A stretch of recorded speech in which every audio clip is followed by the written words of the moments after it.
Maaf aku terluka, hilang kata bermakna, hilang di depan mata, hilang begitu saja. Bintang sudah kuukir, janji sudah kemungkir, walau di dalam luka, kau ajar ku berjuang. Sayang takkan terbuang, adakah ini peluang? Maaf rindu dalam halaman hati, bila kau hilang, tak lagi akan terang cahaya sinar bintang.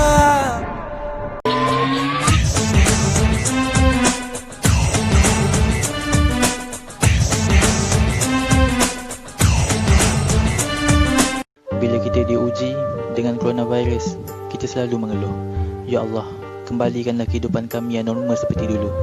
Ya Allah, kami ingin mencari rezeki seperti dulu, Ya Allah. Ya Allah, kenapa Engkau tutup pintu rezeki kami, Ya Allah? Tetapi kita lupa, sebenarnya sekecil-kecil pemberian itu adalah nikmat. Kita boleh bernafas setiap hari, itu adalah nikmat.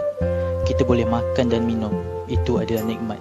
Kita masih ada family, itu adalah nikmat. Kita masih ada tempat untuk berteduh setiap hari, itu juga adalah nikmat. Nikmat bukan sahaja dari segi pekerjaan dan juga dari segi pendapatan, tetapi sekecil-kecil pemberian seperti bernafas juga adalah nikmat. Subhanallah. Pernah tak kita terfikir, kenapa kita selalu tak dapat apa yang kita nak?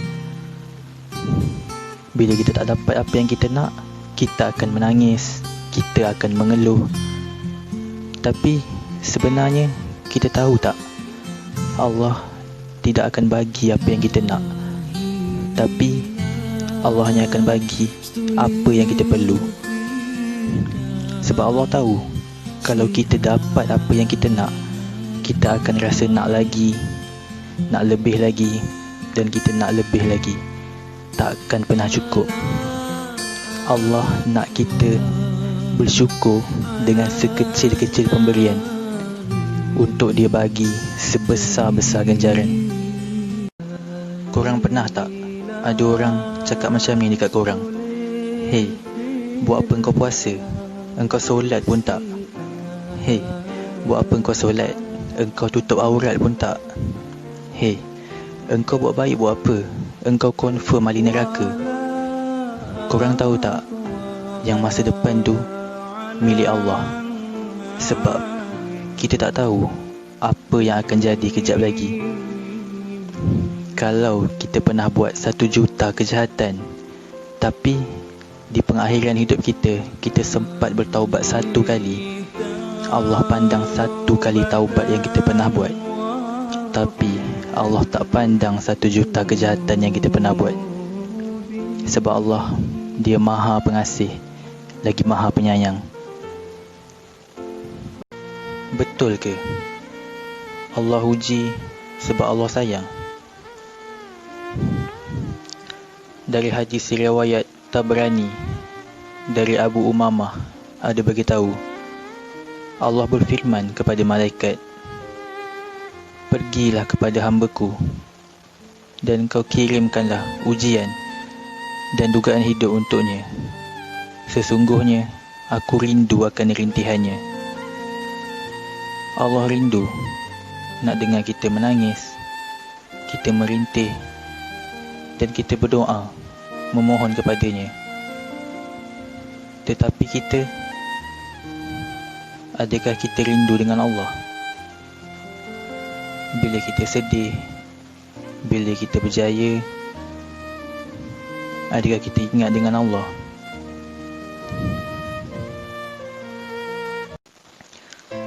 Sebenarnya, tujuan kita menegur orang ni adalah sebab kita sayang orang tu. Sebab kita tak nak orang tu terjatuh ke dalam api neraka.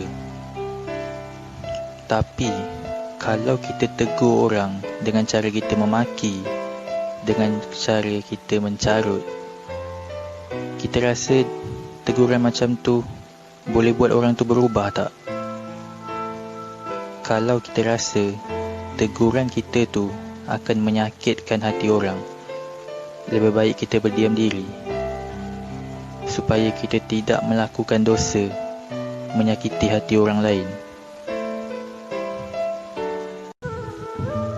Kalau kita nak puaskan hati semua orang, memang takkan boleh. Setiap orang suka benda yang berbeza-beza. Ada orang dia suka warna merah, dan ada orang dia suka warna kuning. Ada juga yang suka warna biru. Sedangkan Nabi sebaik-baik manusia pun ada yang tak suka. Ini kan pula kita, hamba yang kekurangan ni. Kita hidup ni untuk cari keredaan Allah, bukan cari keredaan manusia. Jadi diri sendiri, itulah yang penting. Hidup kita ni macam mentas desa. Kita mempunyai perjalanan yang sangat jauh. Setiap perjalanan ada dugaan, ada cabaran yang berbeza. Ada orang dia berlari, ada orang dia berjoging, dan ada orang dia berjalan kaki. Tapi kita menuju satu garisan penamat yang sama, iaitu mati. Bila bercakap soal jodoh, bila bercakap soal pasangan, semua orang nak jodoh yang baik-baik, semua orang nak pasangan yang baik-baik. Tapi adakah kita ubah diri kita untuk jadi yang lebih baik? Allah dah janji, orang yang baik akan dapat jodoh yang baik. Kalau kita nak jodoh yang beriman, kita kena jadi orang yang beriman. Kalau kita nak jodoh yang tak mencarut, kita jangan mencarut. Kalau kita nak jodoh orang yang hormat kepada kedua ibu bapa, kita pun kena hormat kepada kedua ibu bapa kita. Jodoh ni adalah cermin diri, cermin bagi kita. Bila kita baik, baiklah jodoh kita. Kalau kita tak baik, macam mana Allah nak bagi jodoh yang terbaik untuk kita? Yang penting kita ubah diri kita dulu sebelum kita fikir soal jodoh, baik atau tak baik. Ada yang cakap, kalau dia jodoh aku, kenapa akhirnya aku bercerai dengan dia? Kalau Allah dah takdirkan jodoh kita setakat tu, maka setakat itulah hubungan kita. Kalau Allah takdirkan dia jodoh kita selamanya, maka selamanya dia milik kita. Yang kekal hanyalah cinta Allah kepada hamba dia. Kecewa ni biasanya berlaku bila kita letakkan pengharapan yang lebih, sedangkan kita tahu yang Allah tu adalah penentu segalanya. Masa depan tu milik Allah. Kita tak tahu apa yang akan jadi kejap lagi. Kadang-kadang kita rancang lain, tapi yang jadi lain. Allah tu sebaik-baik perancang. Apa yang Allah rancangkan untuk kita, itulah yang terbaik untuk kita. Letak Allah nombor satu ni, maksudnya dalam apa sahaja yang kita buat, apa sahaja yang kita lakukan, pertama sekali kita letakkan pengharapan kita kepada Allah.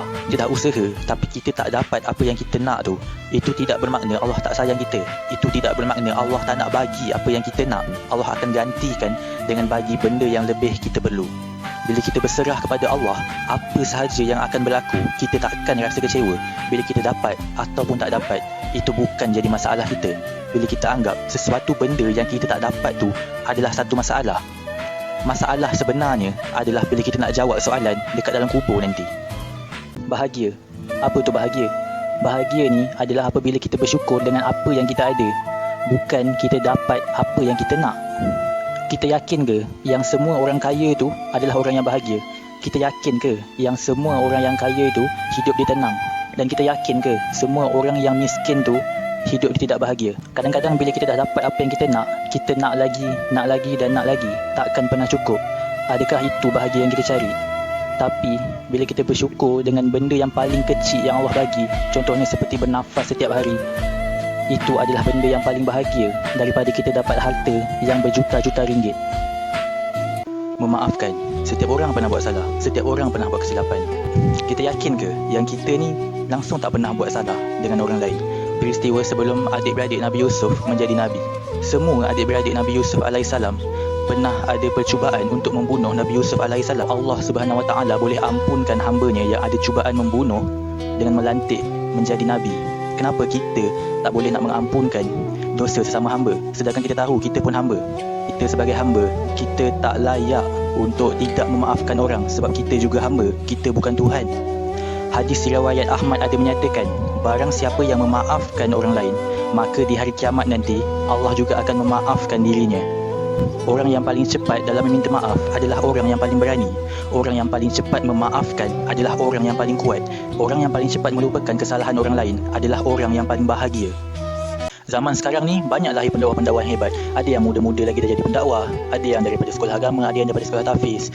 Ya, itu semua bagus sebab korang semua memberikan ajaran kepada orang yang tidak faham tentang agama. Itu semua bagus, tapi yang tak bagusnya bila ada pendakwah-pendakwah yang kerjanya adalah menghukum, bukan mendidik. Kalau kita nak tarik orang melakukan pahala, kita kena bagi tahu orang apa itu kemanisan iman itu, apa kemanisan bila engkau melakukan pahala, bukan apa hukum bila engkau melakukan dosa tu. Kalau korang tengok Ustaz Abid Liu, dia hanya sebut Allah sayang, Nabi sayang.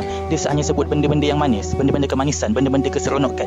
Tetapi Ustaz Abid Liu tidak sentuh langsung pasal dosa. Ustaz Abid Liu tidak cakap, oh engkau buat dosa ni, nanti dekat akhirat nanti hukum dia macam ni, kau akan diseksa macam ni. Macam mana orang yang bukan beragama Islam tu nak tertarik dengan dakwah orang Islam? Jadilah seperti padi yang makin berisi makin tunduk, bukan jadi seperti lalat yang hanya pandang kepada kotoran saja, sedangkan banyak lagi tempat yang bersih. Kita ni suka sangat ikut cakap orang, sampaikan apa yang orang cakap tu kita anggap betul. Sampaikan kita ni terpaksa korbankan apa yang kita suka sebab semata-mata nak dengar cakap orang. Hidup kita ni adalah pilihan kita, apa yang kita nak. Ini adalah hidup kita, bukan hidup orang lain. Kita yang tentukan apa yang kita nak dan kita yang buat keputusan, bukan berdasarkan apa keputusan yang orang fikirkan tentang kita. Orang zaman sekarang ni suka sangat ikut trend. Sampaikan apa yang orang lain pakai, kita nak pakai. Apa orang lain ada, kita pun nak ada. Seolah-olah kita ni tak ada pendirian sendiri.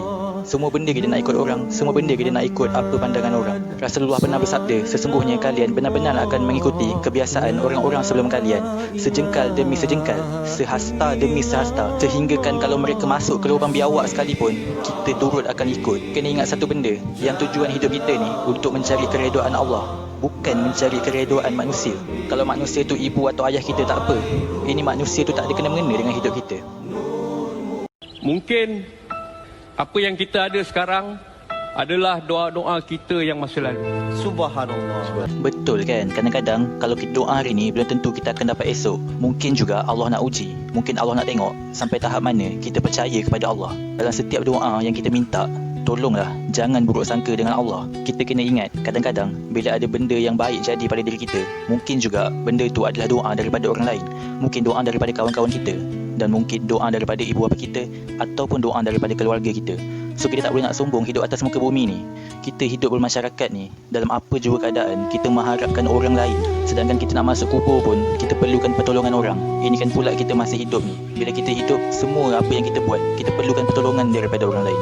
Kita perlukan doa daripada orang lain. Kita berkawan dengan orang yang pakai minyak wangi, kita juga akan dapat tempias daripada haruman dia. Kadang-kadang orang yang kita benci tu yang doakan yang baik-baik untuk kita, sedangkan orang yang kita buat baik tu doakan yang buruk tentang kita.